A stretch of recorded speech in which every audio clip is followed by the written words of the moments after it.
High command ಭೇಟಿಗೆ ದೆಹಲಿಗೆ ತೆರಳುತ್ತಾರಂತೆ CM ಮತ್ತು ಡಿಸಿಎಂ. ನಾಳೆ ದೆಹಲಿಗೆ ಹೋಗುವಂತಹ ಒಂದು ಪ್ಲಾನ್ ಇದೆ. ಅಲ್ಲಿ ಹೈಕಮಾಂಡ್ ನಾಯಕರ ಜೊತೆಗೆ ಮಾತಾಡೋದಕ್ಕೆ ಅಂತ ಹೇಳಿ ಸಿಎಂ ಮತ್ತು ಡಿಸಿಎಂ ಇಬ್ರು ಕೂಡ ಹೋಗ್ತಾ ಇದ್ದಾರೆ. ಜುಲೈ 30ನೇ ತಾರೀಕು ದೆಹಲಿಗೆ ಸಿಎಂ ಮತ್ತು ಡಿಸಿಎಂ ಇಬ್ರು ಕೂಡ ಹೋಗ್ತಾ ಇದ್ದಾರೆ. ಸಿಎಂ ಸಿದ್ದರಾಮಯ್ಯ ಅವರ ರಾಜೀನಾಮೆಗೆ ಬಿಜೆಪಿ ಸತತವಾಗಿ ಒತ್ತಡ ಹಾಕ್ತಾ ಇದೆ. ಸೊ ಈ ಒತ್ತಡದ ಮಧ್ಯೆ ದೆಹಲಿಗೆ ತೆರಳುತ್ತಾ ಇರೋದ್ರಿಂದಾಗಿ ಈಗ ಹೆಚ್ಚಿದ ಕುತೂಹಲ. ಸಚಿವ ಸಂಪುಟದಲ್ಲಿ ಬದಲಾವಣೆ ಬಗ್ಗೆ ಸಿಎಂ ಮತ್ತು ಡಿಸಿಎಂ ಚರ್ಚೆ ಸಾಧ್ಯತೆಗಳು ಕೂಡ ಇವೆ. ಸಂಪುಟದಲ್ಲಿ ಬದಲಾವಣೆ ಬಗ್ಗೆ ಹೈಕಮಾಂಡ್ ಜೊತೆ ಬಹುಶಃ ಇಬ್ರು ಚರ್ಚೆ ಮಾಡುವಂತಹ ಸಾಧ್ಯತೆಗಳು ಕೂಡ ಇವೆ. ಸೊ ಈಗ ಹೈಕಮಾಂಡ್ ಕರೆದಿರುವಂಥದ್ದ ಅವರನ್ನ ಬನ್ನಿ ಅಂತ ಹೇಳಿ, ಅಥವಾ ಇವರೇ ಹೈಕಮಾಂಡ್ ಭೇಟಿಗೆ ಅಥವಾ ಅವ್ರ ಜೊತೆ ಒಂದಷ್ಟು ಚರ್ಚೆ ಮಾಡಬೇಕು ಅಂತ ಹೇಳಿ ಇಬ್ರು ಹೋಗ್ತಾ ಇದ್ದಾರಾ? ಇದು ಕುತೂಹಲಕ್ಕೆ ಎಡೆ ಮಾಡಿಕೊಡ್ತಾ ಇದೆ. ಯಾಕಂದ್ರೆ ರಾಜ್ಯದಲ್ಲಿ ಆಗ್ತಾ ಇರುವಂತಹ ಒಂದು ಬೆಳವಣಿಗೆಗಳು, ಅದರಲ್ಲೂ ಮುಡಾ ಹಗರಣ ಜೊತೆಗೆ ವಾಲ್ಮೀಕಿ ನಿಗಮದಲ್ಲಿ ಆಗಿರುವಂತಹ ಒಂದು ಹಗರಣ, ಈ ಎರಡೂ ಹಗರಣಗಳನ್ನು ಪ್ರಶ್ನಿಸಿ ಈಗಾಗಲೇ ಬಿಜೆಪಿ ಬೃಹತ್ ಪ್ರತಿಭಟನೆಗಳನ್ನು ಮಾಡ್ತಾ ಇದೆ. ಜೊತೆಗೆ ಪಾದಯಾತ್ರೆಯನ್ನು ಕೂಡ ಈಗ ಹಮ್ಮಿಕೊಂಡಿರುವಂಥದ್ದು. ಸೊ ಸಿದ್ದರಾಮಯ್ಯ ಅವರ ಪಿರಿಯಡ್ನಲ್ಲಿ ಈ ಥರದ್ದೆಲ್ಲ ಹಗರಣಗಳಾಗ್ತಾ ಇವೆ. ಇದಕ್ಕೆ ನೇರ ಸಿದ್ದರಾಮಯ್ಯ ಅವರು ಹೊಣೆಗಾರಿಕೆಯನ್ನು ಹೊರಬೇಕು. ಸ್ವತಃ ಅವ್ರ ಮೇಲೆ ಆರೋಪ ಇರೋದ್ರಿಂದಾಗಿ, ಅವ್ರ ಮೇಲೂ ಕೂಡ ಕಂಪ್ಲೇಂಟ್ಸ್ ಇರೋದ್ರಿಂದಾಗಿ ಮುಡಾ ಹಗರಣದಲ್ಲಿ ಅವ್ರು ರಾಜೀನಾಮೆ ಕೊಡಬೇಕು ಅಂತ ಒತ್ತಡ ಇದೆ. ಈಗ ರಾಜ್ಯ ಸಚಿವ ಸಂಪುಟಕ್ಕೆ ಮೇಜರ್ ಸರ್ಜರಿ ಆಗತ್ತಾ? ನಾಳೆ ಸಿಎಂ ಸಿದ್ದರಾಮಯ್ಯ ಮತ್ತು ಡಿಸಿಎಂ ಡಿಕೆ ಶಿವಕುಮಾರ್ ದೆಹಲಿ ಪ್ರವಾಸ ಮಾಡ್ತಾ ಇದ್ದಾರೆ. ಹೈಕಮಾಂಡ್ ನಾಯಕರನ್ನ ಭೇಟಿ ಮಾಡ್ತಾರೆ, ಅಲ್ಲಿ ಚರ್ಚೆ ಮಾಡ್ತಾರೆ. ಸುದೀರ್ಘವಾದಂತಹ ಒಂದು ಭೇಟಿ ಇದೆ ಅಂತ ಹೇಳ್ತಾ ಇದ್ದಾರೆ. ದೆಹಲಿ ಭೇಟಿ ಬಳಿಕ ಸಂಪುಟಕ್ಕೆ ಹೊಸ ರೂಪರೇಷೆಗಳನ್ನು ನೀಡುವಂತಹ ಸಾಧ್ಯತೆಗಳಿವೆ. ಸಚಿವರ ಖಾತೆ ಬದಲು ಮಾಡುವ ಬಗ್ಗೆನೂ ಕೂಡ ಚಿಂತನೆ ನಡೆದಿದೆ. ಹೈಕಮಾಂಡ್ ಮಟ್ಟದಲ್ಲಿ ಸಚಿವರ ಖಾತೆ ಬದಲಿಗೆ ನಡೆದಿರುವಂತಹ ಚಿಂತನೆ ಇದೆ. ಕೆಲ ಹಿರಿಯ ಸಚಿವರಿಂದಲೂ ಕೂಡ ಖಾತೆ ಬದಲಾವಣೆಗೆ ಸಲಹೆ ಬಂದಿದೆಯಂತೆ. ಸೊ ಹಾಗಾಗಿ 1 ವರ್ಷದಿಂದ ಸಚಿವ ಸ್ಥಾನ ನಿಭಾಯಿಸದವರ ಬದಲಾವಣೆ, ಯಾರೆಲ್ಲ ಸಚಿವ ಸ್ಥಾನದಲ್ಲಿ ಇದ್ಕೊಂಡು ಅವರ ಪರ್ಫಾರ್ಮೆನ್ಸ್ ಆಧರಿಸಿ ಚೇಂಜ್ ಮಾಡುವಂಥ ಸಾಧ್ಯತೆಗಳಿವೆ. ಕೆಲವರಿಗೆ ಬದಲಾವಣೆ ಮಾಡುವಂಥ ಸಾಧ್ಯತೆಗಳು ಕೂಡ ಇವೆಯಂತೆ. 6 ರಿಂದ 7 ಸಚಿವರ ಖಾತೆಗಳು ಅದಲು ಬದಲು ಆದರೂ ಕೂಡ ಅಚ್ಚರಿ ಪಡೋ ಹಾಗಿಲ್ಲ ಅಂತೇಳಿ ನಮ್ಮ ಪ್ರತಿನಿಧಿ ಪ್ರಸನ್ನ ನಮ್ಮ ಜೊತೆಗೆ ಜಾಯ್ನ್ ಆಗಿದ್ದಾರೆ. ಮಾತಾಡೋಣ. ಪ್ರಸನ್ನ, ಈಗ ಇರುವಂತಹ 2 ವಿಚಾರಗಳು, ಹೈಕಮಾಂಡ್ ಭೇಟಿಗೆ ತೆರಳುತ್ತಾ ಇರುವಂತಹ ಸಿಎಂ ಮತ್ತು ಡಿಸಿಎಂ, ಇದು ಹೈಕಮಾಂಡ್ ಬುಲಾವ್ ಮೇರೆಗೆ ಹೋಗ್ತಾ ಇರುವಂಥದ್ದು ಅಥವಾ ಇವರೇ ಟೈಮ್ ಕೇಳಿ ಚರ್ಚೆ ಮಾಡೋದಕ್ಕೋಸ್ಕರ ತೆರಳ್ತಾ ಇರುವಂತಹ ಒಂದು ಭೇಟಿನ? ಸೊ ಯಾವ ವಿಚಾರಗಳು ಚರ್ಚೆಯಲ್ಲಿವೆ, ಪ್ರಮುಖವಾಗಿ ಇರುವಂತಹ ಒಂದು ವಿಷಯಗಳು ಪ್ರಸನ್ನ? ರೆಹಮಾನ್, ಇದೀಗ ಕಾಂಗ್ರೆಸ್ನ ನಾಯಕರು ಸರ್ಕಾರ ನಡೀತಾ ಇರುವಂತಹ ರೀತಿ ನೀತಿಗಳ ಬಗ್ಗೆ ಏನೇ ಸಮರ್ಥಗಳನ್ನ ಕೊಟ್ಕೊಳ್ಬಹುದು, ಆದರೆ ಸದ್ಯದ ಮಟ್ಟಿಗೆ ಎಲ್ಲವೂ ಕೂಡ ಗೊಂದಲಮಯವಾಗಿದೆ. ಒಂದಷ್ಟು ಕಪ್ಪು ಚುಕ್ಕೆ ಇಡುವಂತಹ ಬೆಳವಣಿಗೆಗಳೇ ಕಂಡು ಬರ್ತಾ ಇದಾವೆ. ಇದನ್ನ ಸರಿಪಡಿಸಬೇಕು ಅನ್ನುವಂತಹ ನಿಟ್ಟಿನಲ್ಲಿ ಕಾಂಗ್ರೆಸ್ ಹೈಕಮಾಂಡ್ ಕೂಡ ಯೋಚನೆ ಮಾಡ್ತಾ ಇದೆ.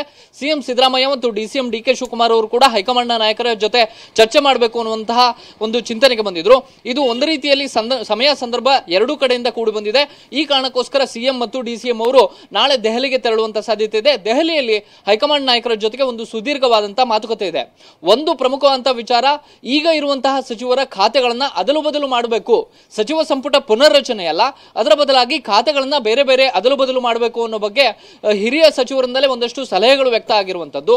ಅದಕ್ಕೆ 4-5 ಕಾರಣಗಳಿದಾವೆ. ಒಂದು, ಲೋಕಸಭಾ ಚುನಾವಣೆಯ ಸಂದರ್ಭದಲ್ಲಿ ಯಾರು ಪರಿಣಾಮಕಾರಿಯಾಗಿ ಕೆಲಸ ಮಾಡಿಲ್ಲ, ತಮಗೆ ಕೊಟ್ಟಂತಹ ಸಚಿವ ಸ್ಥಾನವನ್ನ ಇದ್ರೂ ಕೂಡ ಅದನ್ನ ಜನತೆಗೆ ಮುಂದೆ ತೆಗೆದುಕೊಂಡು ಹೋಗುವಲ್ಲಿ ಯಾರು ಫೇಲ್ ಆಗಿದ್ದಾರೆ ಅಂತವರ ಖಾತೆಗಳನ್ನ ಬದಲಾವಣೆ ಮಾಡಬೇಕು ಅನ್ನುವಂಥದ್ದು ಒಂದು ಪ್ರಮುಖವಾದಂತಹ ಅಂಶ. ಇನ್ನೊಂದು, ನಾಗೇಂದ್ರ ಅವರ ರೀತಿಯಲ್ಲೇ ಬೇರೆ ಬೇರೆ ಸಚಿವರ ಮೇಲೆಯೂ ಕೂಡ ಅಪವಾದಗಳು ಬರಬಾರದು ಅನ್ನುವಂತಹ ನಿಟ್ಟಿನಲ್ಲಿ, ಅವರು ಕಂಫರ್ಟ್ ಝೋನ್ಗೆ ಕೂತ್ಕೋಬಾರದು ಅನ್ನುವಂತಹ ನಿಟ್ಟಿನಲ್ಲಿ ಇದೀಗ ಹೈಕಮಾಂಡ್ ಚಿಂತನೆಯನ್ನ ನಡೆಸ್ತಾ ಇದೆ. ಈ ಕಾರಣಕ್ಕೋಸ್ಕರ ಪರಿಣಾಮಕಾರಿಯಾಗಿ ಯಾರು ಖಾತೆಗಳನ್ನ ನಿಭಾಯಿಸ್ತಾ ಇಲ್ಲ ಅಂತವರ ಖಾತೆಗಳನ್ನ ಬದಲು ಮಾಡಬೇಕು ಅನ್ನೋ ಬಗ್ಗೆಯೂ ಕೂಡ ಹೈಕಮಾಂಡ್ ಯೋಚನೆಯನ್ನ ಮಾಡಿದೆ. ಆ ಬಗ್ಗೆ ಒಂದು ಪ್ರಾಥಮಿಕ ಹಂತದ ಚರ್ಚೆ ಕೂಡ ಇದೀಗ ಸಿಎಂ ಮತ್ತು ಡಿಸಿಎಂ ಮಟ್ಟದಲ್ಲಿ ಆಗಿದೆ. ಇದನ್ನ ಹೈಕಮಾಂಡ್ ನಾಯಕರ ಮುಂದೆ ತೆಗೆದುಕೊಂಡು ಹೋಗಿ ಯಾವ ಸಚಿವರ ಖಾತೆಗಳನ್ನ ಬದಲು ಮಾಡೋದಕ್ಕೆ ಸಾಧ್ಯ ಮತ್ತು ಬದಲು ಮಾಡಬೇಕಂತ ಅನಿವಾರ್ಯತೆ ಇದೆ ಅನ್ನುವಂಥದ್ದನ್ನ ಚರ್ಚೆ ಮಾಡೋದಕ್ಕೆ ಇದೀಗ ದೆಹಲಿಗೆ ತೆರಳ್ತಾ ಇದ್ದಾರೆ. ಇನ್ನೊಂದು, ಸಚಿವರ ಮೇಲೆಯೇ ಶಾಸಕರು ಅಸಮಾಧಾನವನ್ನು ವ್ಯಕ್ತಪಡಿಸ್ತಾ ಇದ್ದಾರೆ. ಒಂದಷ್ಟು ಸಚಿವರನ್ನ ಕೈ ಬಿಡಲೇಬೇಕು ಅನ್ನುವಂತಹ ಆಗ್ರಹ ಶಾಸಕರ ಮಟ್ಟದಿಂದಲೇ ವ್ಯಕ್ತವಾಗ್ತಾ ಇದೆ. ಆ ಕಾರಣಕ್ಕೋಸ್ಕರ ಸಚಿವರಿಗೂ ಕೂಡ ಒಂದಷ್ಟು ಚುರುಕು ಮೂಡಿಸುವಂತಹ ಕೆಲಸವನ್ನ ಹೈಕಮಾಂಡ್ ನಾಯಕರು ಮಾಡುವಂತಹ ಸಾಧ್ಯತೆ ಇದೆ. ಒಂದು ರೀತಿಯ ಕಂಫರ್ಟ್ ಝೋನ್ ನಲ್ಲಿ ಇರುವಂತಹ ಸಚಿವರು ತಮ್ಮ ಶಾಸಕರಿಗೆ ಮಾನ್ಯತೆಯನ್ನ ಕೊಡ್ತಾ ಇಲ್ಲ ಅನ್ನುವಂಥದ್ದು ಇದೀಗ ಕಾಂಗ್ರೆಸ್ನ ಆಂತರಿಕ ಪಾಳಯದಲ್ಲಿ ಒಂದಷ್ಟು ಗೊಂದಲಗಳು ಜೋರಾಗೋ ರೀತಿಯಲ್ಲಿ ಮಾಡ್ತಾ ಇದೆ. ಇನ್ನೊಂದು, ಕೆಪಿಸಿಸಿಯ ಪುನರ್ರಚನೆ ಬಗ್ಗೆಯೂ ಕೂಡ ಕಾಂಗ್ರೆಸ್ ಹೈಕಮಾಂಡ್ ಯೋಚನೆ ಮಾಡ್ತಾ ಇದೆ. ಕೆಪಿಸಿಸಿ ಅಧ್ಯಕ್ಷರ ಬದಲಾವಣೆ ತಕ್ಷಣಕ್ಕೆ ಆಗುತ್ತೆ ಅಂತಲ್ಲ, ಆದ್ರೆ ಎಲ್ಲೋ ಒಂದು ಕಡೆ ಅದಕ್ಕೆ ಹೊಸ ರೂಪರೇಷೆಯನ್ನ ಕೊಡಬೇಕು ಮತ್ತು ಡಿಕೆ ಶಿವಕುಮಾರ್ ಅವರಿಗೆ ಇರುವಂತಹ ಯೋಚನೆಗಳೇನು, ಕುಟುಂಬ ಕಾಂಗ್ರೆಸ್ ಅನ್ನುವಂತಹ ಒಂದು ಕಾನ್ಸೆಪ್ಟ್ ಅನ್ನು ತರಬೇಕು, ಪ್ರತಿ ಮನೆಗೂ ಕೂಡ ಕೇಡರ್ ಲೆವೆಲ್ ನಲ್ಲಿ ಕಾಂಗ್ರೆಸ್ ಅನ್ನ ತಲುಪಿಸೋದಕ್ಕೆ ಬೇಕಾದಂತ ಒಂದಷ್ಟು ಪ್ಲಾನ್ ಗಳನ್ನ ಡಿಕೆ ಶಿವಕುಮಾರ್ ರೆಡಿ ಮಾಡಿದ್ದಾರೆ. ಅದಕ್ಕೆ ಹೊಸ ರೂಪರೇಷೆಯನ್ನು ಕೊಡಬೇಕು ಅನ್ನೋ ಬಗ್ಗೆಯೂ ಕೂಡ ಚರ್ಚೆಗಳು ಹೈಕಮಾಂಡ್ ಮಟ್ಟದಲ್ಲಿ ನಡೀಬಹುದು. ಜೊತೆಗೆ ಯಾರು ಸಚಿವ ಸ್ಥಾನವನ್ನ ಕಳೆದುಕೊಳ್ಳೋದಕ್ಕೆ ಸಿದ್ಧರಾಗಿದ್ದಾರೆ ಅಥವಾ ಅವರು ಪಕ್ಷ ಸಂಘಟನೆ ಕಡೆ ನಾವು ಬರೋದಕ್ಕೆ ರೆಡಿ ಅನ್ನುವಂತಹ ಮಾತನ್ನ ಹೇಳ್ತಾ ಇದ್ದಾರೆ, ಅಂತವರಿಗೂ ಕೂಡ ಒಂದು ಸುತ್ತಿನ ಚರ್ಚೆಯ ಅವಶ್ಯಕತೆ ಇದೆ ಅನ್ನುವಂತಹ ಮಾತನ್ನ ಹೇಳಲಾಗ್ತಾ ಇದೆ. ಈ ಕಾರಣಕ್ಕೋಸ್ಕರ ಸದ್ಯ ನಾಗೇಂದ್ರ ಅವರಿಂದ ತೆರವಾದಂತಹ ಖಾತೆ ಕೂಡ ಸಿಎಂ ಬಳಿ ಇದೆ. ಅದನ್ನ ಯಾರಾದ್ರೂ ಒಬ್ಬರ ಜವಾಬ್ದಾರಿಯುತವಾಗಿ ಸಮರ್ಥವಾಗಿ ನಿಭಾಯಿಸುವಂತವರ ಹೆಗಲಿಗೆ ಹಾಕಲೇಬೇಕಾಗಿದೆ. ಈ ಕಾರಣಕ್ಕೋಸ್ಕರ ಹೈಕಮಾಂಡ್ ಮಟ್ಟದಲ್ಲಿ ಒಂದು ಸುದೀರ್ಘವಾದಂತಹ ಮಾತುಕತೆ ನಡೆಯುವಂತಹ ಸಾಧ್ಯತೆ ಇದೆ. ಮತ್ತು ಮೂಡ ಮತ್ತು ವಾಲ್ಮೀಕಿ ಪ್ರಕರಣದಲ್ಲಿ ಕಾಂಗ್ರೆಸ್ಗೆ ಅನಿವಾರ್ಯವಾಗಿ ಒಂದಷ್ಟು ಕಪ್ಪು ಚುಕ್ಕೆ ಅಂತೂ ಅಂಟಿಕೊಂಡಿದೆ. ಮೂಡ ಪ್ರಕರಣದಲ್ಲಿ ಸಮರ್ಥನೆಯನ್ನು ನೇರವಾಗಿ ಸಿಎಂ ಮಾಡ್ಕೋತಾ ಇರಬಹುದು, ಆದ್ರೆ ವಾಲ್ಮೀಕಿ ಪ್ರಕರಣದಲ್ಲಿ ಹಾಗೆ ಸಮರ್ಥನೆ ಮಾಡ್ಕೊಳ್ಳೋದಕ್ಕೆ ಸಾಧ್ಯವಿಲ್ಲ. ಸ್ವತಃ ಸಿಎಂ ಉತ್ತರ ಕೊಡುವಂತಹ ಸಂದರ್ಭದಲ್ಲಿ ಹೇಳಿದ್ರು, ಹೌದು ಅಕ್ರಮ ಆಗಿರುವಂತದ್ದು ನಿಜ ಅನ್ನುವಂತ ಮಾತನ್ನ ಹೇಳಿದ್ರು. ಈಗ ಕಾಂಗ್ರೆಸ್ ಆ ಕಪ್ಪು ಚುಕ್ಕೆಯಿಂದ ಹೊರಬರೋದಕ್ಕೆ ಏನೆಲ್ಲ ಒಂದಷ್ಟು ಇಮೇಜ್ ಹೆಚ್ಚಿಸಿಕೊಳ್ಳುವಂತ ಕೆಲಸವನ್ನ ಮಾಡಬೇಕು ಅನ್ನುವಂಥದ್ದನ್ನ ತುರ್ತಾಗಿ ಇದೀಗ ಚರ್ಚೆ ಮಾಡುವಂತಹ ಅವಶ್ಯಕತೆ ಇರುವಂತಹ ಕಾರಣಕ್ಕೋಸ್ಕರ ದೆಹಲಿಗೆ ಸಿಎಂ ಡಿಸಿಎಂ ಅವರು ತೆರಳ್ತಾ ಇದ್ದಾರೆ.